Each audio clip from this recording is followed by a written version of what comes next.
শহরভিত্তিক অঞ্চলে মৎস্যজীবী মানে মৎস্যর আহরণ বা বিক্রি বা মৎস্য ব্যবসায়ী বা মৎস্যের সাথে যোগ মানে কানেক্টিভ আছে এরকম লোকজন আপনি কতজন পাবেন আমাকে দেখাইতে পারবেন?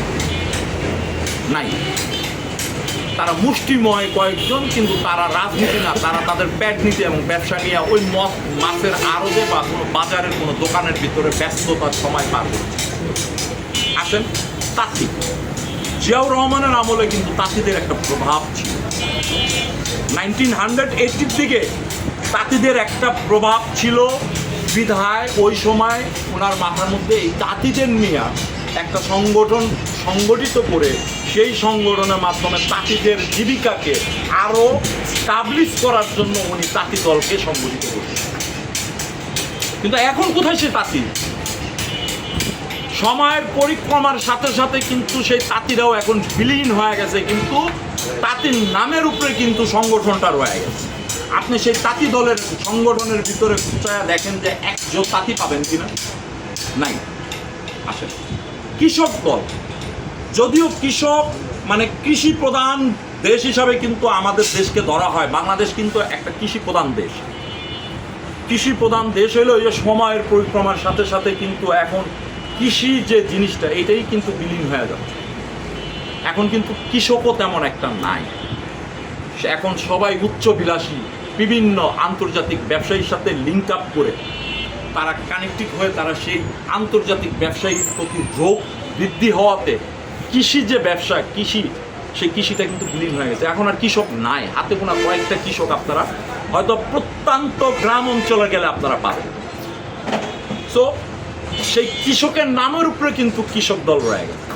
তো শহীদ রাষ্ট্রপতি জিয়াউর রহমান যদি ওই সময় মনে করতেন যে কোনো একটা সময় পরিবহন সেক্টরটা বাংলাদেশে বিশাল আকৃতি ধারণ করবে, তাহলে কিন্তু এই পরিবহন সেক্টরটার নাম দিয়েও কিন্তু উনি হয়তোবা আমার মনে হয় নয়তোবা উনার মতো করে করতেন, কিন্তু হয়তোবা আমার মতো করে মোটর চালক দলটাকে স্টাবলিশ করে দেবেন বা ওই গঠনতন্ত্রের ভিতরে বা নীতিমালার মধ্যে উঠায়া দিয়ে দেবেন।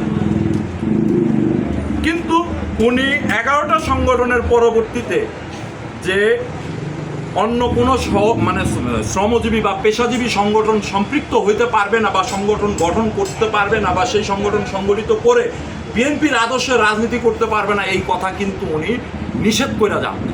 উনি কিন্তু এদের জন্য একটা রাস্তা রেখে গেছে, কিন্তু সেই রাস্তাটা কোথায়? এখন যারা এই যে স্বীকৃতি নিয়ে প্রশ্ন তুলে, আমার প্রশ্ন হচ্ছে ওনারা যদি এডুকেটেড পার্সন হইতেন আর এই গঠনতন্ত্র পড়তেন কিংবা জিয়াউর রহমানের রেখে যাওয়া ওই 2 কলাম যদি ওনারা পড়তেন আর সেটাকে যদি ওনারা বিশ্লেষণ কইরা ওই জিয়াউর রহমানের চিন্তা চেতনাকে উনি ধারণ করতে পারতেন, তাহলে হয়তোবা উনি আমার এই সংগঠনটাকে স্বীকৃতি নিয়ে কোনো প্রশ্ন তুলতেন না। কারণ ওইখানে বলাই আছে 14 নম্বর ধারায় যে যদি কোনো শ্রেণী পেশার লোকজন তাদের পেশাগত স্বার্থ রক্ষার জন্য সংগঠিত হয়, তাহলে সেই সংগঠন যদি বিএনপির আদর্শ এবং নীতিতে বিশ্বাস করে সেই সংগঠনটাকে বিএনপির সহযোগী সংগঠন হিসাবে গণ্য করা হবে। এটা কিন্তু 14 নম্বর ধারায় স্পষ্টভাবে বলা আছে। তাহলে আমাকে স্বীকৃতি জিয়াউর রহমান দিল না কিভাবে?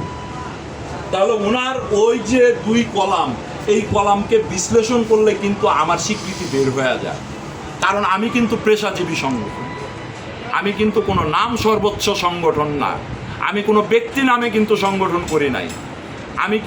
আমি ওই যে কি বলে জিয়া প্রজন্ম, জিয়া, খালেদা জিয়া, তারেক জিয়া, পোপো, তারপরে এই যে বিভিন্ন ব্যক্তি নামে, এই ব্যক্তির নামে আমি আমার সংগঠনটাকে সংগঠিত করি নাই।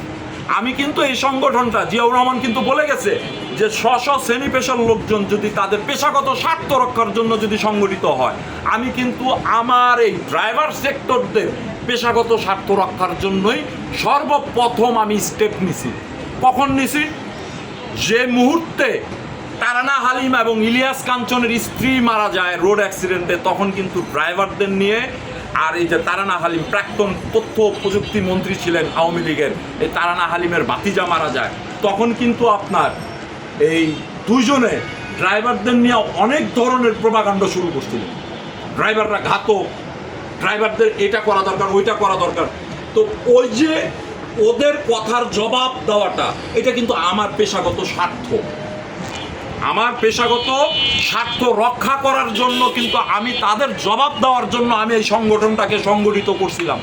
এবং এই সংগঠনটাকে সংগঠিত করে এই বিগত 17টি বছর স্বৈরাচার পতন আন্দোলনে বিএনপির আদর্শ নীতিতে বিশ্বাসী হয়ে তাদের পতাকা তলে সামিল হয়ে কিন্তু আমরা স্বৈরাচার পতন আন্দোলনে প্রত্যেকটা বিএনপির যুদ্ধের রণাঙ্গনে কিন্তু আমরা মোটর চালক দল সক্রিয়ভাবে ভূমিকা পালন করছি। এবং সর্বশেষ জুলাই যুদ্ধে এইখানেও কিন্তু আমি স্বয়ং নিজে এই আজমপুর, উত্তরা আজমপুরে আমি সেই যুদ্ধেও আমি স্বয়ং নিজে শরিক ছিলাম। তাহলে এখন যদি আমি জিয়াউর রহমানকে অস্বীকার করি, জিয়াউর রহমানের রেখে যাওয়া নিয়ম নীতিকে অস্বীকার করি, তাহলে তো ভাই আমাকে বিএনপি করি, এইটা মানে বিএনপি মানে এটা কি বলবো, যে আমি জিয়াউর রহমানকে অস্বীকার করি, তার নীতিমালাকে অস্বীকার করি, তার গঠনতন্ত্রকে অস্বীকার করি, তাহলে তো ভাই আমি বিএনপিকেও অস্বীকার করি। আর বিএনপিকে অস্বীকার করলে তাহলে আমার তো বিএনপি করার কোনো অধিকারই থাকে না। আমাকে যদি বিএনপি করতে হয় তাহলে শহীদ জিয়াউর রহমানের আদর্শকে বুকে লালন করে জিয়াউর রহমানের রেখে যাওয়া যত নিয়ম কানুন আছে গঠনতন্ত্র অনুযায়ী আমাকে বিএনপি করতে হবে। এবং আমাকে আরেকটা জিনিস মানতে হবে, দল যেটাই হোক ডাজেন্ট ম্যাটার। আমার কথা হচ্ছে আমি শহীদ জিয়াউর রহমানের আদর্শ ধারণ করা এবং লালন করা একজন বিএনপির কর্মী।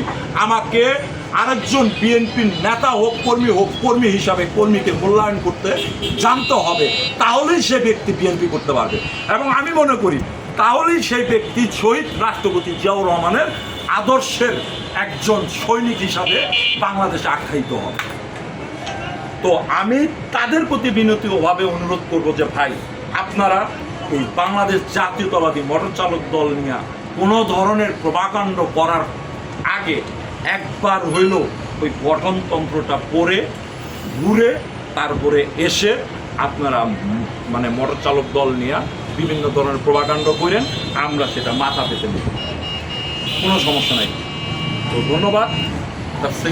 সেকেন্ড কোশ্চেন হচ্ছে ওই যে মামলা হামলা শিকার ভাই, একটু প্লিজ হাত দুটো একটু নিচে নামাই।